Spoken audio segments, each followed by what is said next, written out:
All right, guys, Julio Rosas here with Mostly Peaceful Media. Today I wanted to talk about this very funny interaction at yesterday's House Judiciary Committee hearing about Fairfax County sanctuary policies and unfortunately the disastrous results that are coming from that. So for those who don't know, Fairfax County is in Virginia. It's right outside the nation's capital in D.C., and the Republicans called for the Commonwealth Attorney for Fairfax County, Steve Descano, who is a very progressive attorney for that county, and there have been unfortunately cases where his office have dropped charges or degraded charges or given lenient plea deals to illegal aliens who in some cases went out to commit even more serious crimes that have harmed American citizens. And so we're going to see Jim Jordan here confront Descano over stuff that he promised on his campaign website, saying that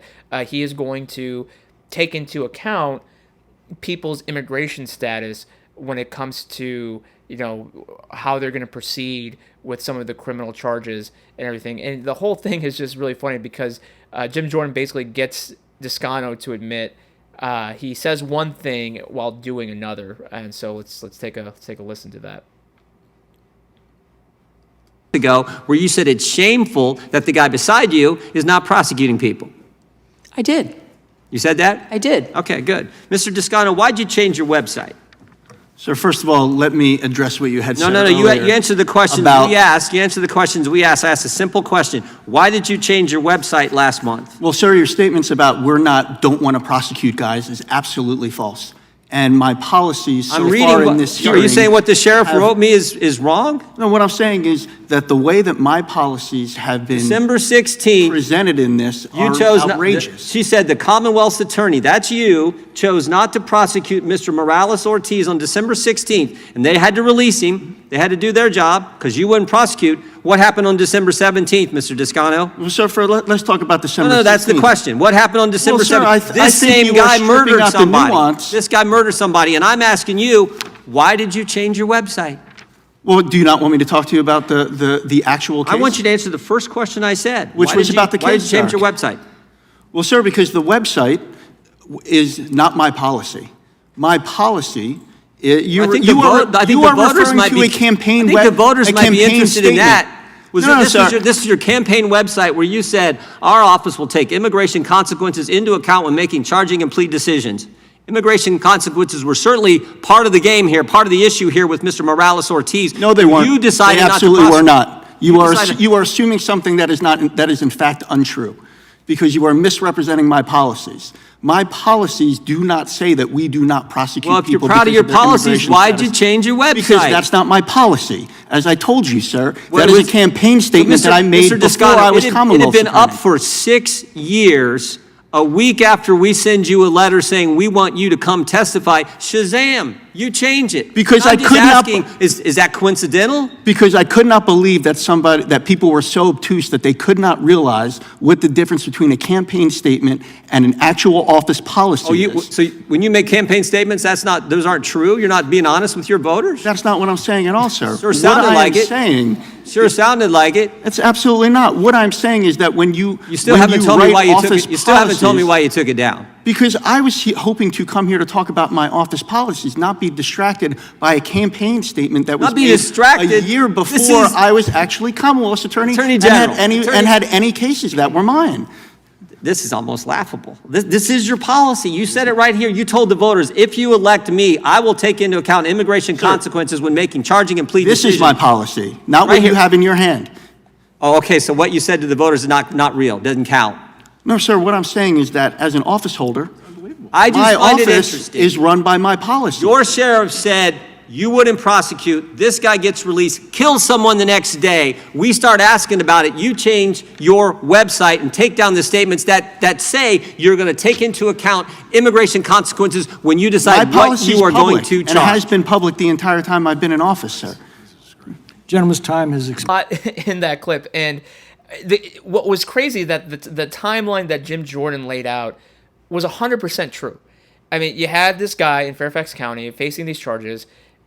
the charges aren't being pursued, so they get dropped and it gets released, and the next day he goes out and kills somebody, to someone who's not in the country legally. And then when Congress is looking into it, when people start looking into this case, they realize, oh wait, the Commonwealth attorney on his campaign website promised voters that he was going to take into account someone's immigration status when it came to the legal process. Okay, so what does that mean? So does that mean that if someone's in the country legally, are you going to charge them? Are you going to give them lesser charges? Are you going to charge them at all if they go out and commit a crime, something as heinous as, robbery, carjackings, or just whatever? And it's just funny because you have Toscano saying, well, no, hold on. So people were being obtuse, thinking that I was making campaign promises that weren't going to translate into official policy. So I mean, props to Toscano for basically admitting that my campaign promises are just they're lies. I'm not going to follow through. Now, when you actually look at what he's done during his tenure, it does seem like his office is very much having more sympathies for people who are charged criminally that also happen to be in the United States illegally, which is not good. That's not how the justice system should work, and yet that appears to be the case in Fairfax County. But instead, he's playing this game where it's like, no, this is not official policy. But the funny thing is that a little bit later in that same hearing, you had Congressman Brandon Gill from Texas actually not read from the campaign website before it got changed, but he read from Fairfax County's official policy that was implemented under Toscano, which again basically said the same thing, where attorneys shall take into consideration someone's legal status when they're going through the process. And again, Toscano was saying, well, you're just reading one portion of the policy. You're not taking into, it's like, well, first off, it's 11 pages. Brandon Gill is not going to use up his 5 minutes reading all 11 pages. But then it's like, okay, well, if it gets contradicted later on, then why have that in there in the first place? Why have that be something that your attorneys, your subordinates have to take into consideration when they're dealing with somebody who's being criminally charged and is not in the country legally? And this is just where we're at now as a country. And the crazy thing is, this isn't some random county in the middle of nowhere in the United States. This is a large county right outside Washington, D.C. And, this is where a lot of politicians live, a lot of, their staffers, policy makers, think tank people. It's part of the DMV. It's part of the, the Beltway, as they say. And so that's why it's just so crazy to see that it doesn't have to necessarily be an area like New York or California that has these very, crazy sanctuary city policies. It could be right outside our nation's capital. And the other funny thing about Fairfax County was during that same hearing, the Cato Institute was called to testify on the Democrats' behalf. And their policy guy, David Beer, he made known the fact that in Fairfax County, again, large county, up to 1 in 5, 20% of people can either be deported or they're living with somebody who could be deported. And everyone's like, wait, hold on. There's how many people that are in this one area living illegally, and it's 20%? I mean, you don't think that's not going to have any sort of effects for U.S. citizens? But no, in the left's worldview, it only bolsters their point to say, well, see, this problem is so big, even though they helped make it worse. This problem is so big, the only solution that we can do that's humane, that's not racist, that's not any of these, isms, is that we have to just legalize everybody. It's, I mean, look, that is a great way to get what you want. It's genius, really, where you make the problem so big that the only way to really solve it is unsavory, quote unquote.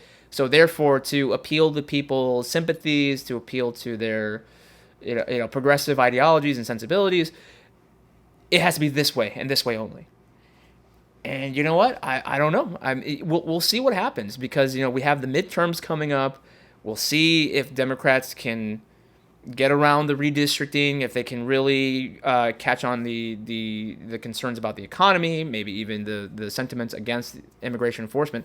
Because, I mean, look, this is something that I've said before, and something that I'm actually going to be working on here in the near future, where if they take back Congress, both chambers, and then in 2028 we get another Democrat president, we could see a border crisis happen all over again. Because, yeah, President Trump, he stopped the bleeding at the border, but now he's been stymied at every single step in the legal process, but also in the streets with the violent protests and riots, trying to undo the damage from the border crisis when all these millions of people came in. But then the flip side is that there are millions of people in Mexico and Central America who were making their way up north during the election and afterwards who didn't make it in time before Trump sealed it off on his first day back in office. So there's already been reporting where people have said that are waiting in Mexico that, yeah, we're just biding our time. We're just waiting to see if the United States gets a new president to let us in. And that's something that migrants told me before Trump came into office after he won, when I went to Mexico, where they were still going to try to make it to the United States. And if they made it after January 20th, that they were still going to try to find a way in, try to appeal to Trump to, hopefully it changes his mind. So this is where we're at. I mean, this issue of immigration is just so, it's complicated. It's hard to it's hard to even get a grasp on some things, and also because you're dealing with millions of people, you're dealing with people from all over the world, you're dealing with the issues at the home front, you're dealing with issues still at the border, because I mean, yeah, it's not what it used to be a couple years ago, but people are still crossing over, just back how it used to be, where it's under the cover of darkness trying to avoid border patrol as opposed to giving themselves up. But unfortunately, we have these cases where in these progressive districts, in these soft on crime districts, you have people in power who are willing to give these people a break because, well, we can't be mean to them because of the climate that we're in with immigration, because of Trump.